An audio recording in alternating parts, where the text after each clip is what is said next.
ତୁ କଣ କଲୁ ରେ? ସେ ବଙ୍ଗାଳୀ ବୁଢା ଆଉ ତା ଭଣଜା ବୁଦ୍ଧିରେ ପଡି ତମସା ଦିଦିଙ୍କ ଠିକ ମେଡିସିନ କି ଫିଙ୍ଗି ଦେଇକି ତୁ ଭୁଲ ମେଡିସିନ ଦଉନଥିଲୁ।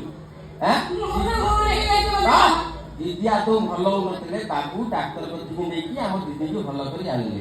ହଁ ଯେ ମୋର ଭୁଲ ହେଇଯାଇଛି, ମୋତେ କ୍ଷମା କରିଦେ। ମୋର ବସ୍ ଟାଇମ୍ ହେଇଗଲାଣି, ମୁଁ ଯାଉଛି। 4:25ରେ ମୋର ବସ୍ ଅଛି। ହଁ, ବିନା ମେଡିସିନରେ ମୁଁ କେତେ ପାରାଲିସ୍ କରିଦେବି। ପାରାଲିସ୍ କରିଛି ଜଣକୁ, ଜାଣିଛୁ କାହାକୁ? ଭଣଜା। ଭଣଜା କିଏ ବା? ଜାଣିନୁ କିଏ? କେତେ ପାରାଲିସ୍ କରିଛି।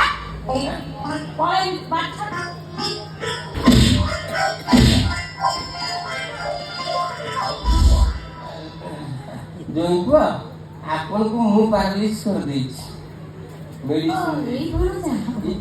ବୁଝିପାରିଲୁ ନା ଭଣଜା? ଆଉ ଆସିଛି ଆଉ କଣ କହିବି?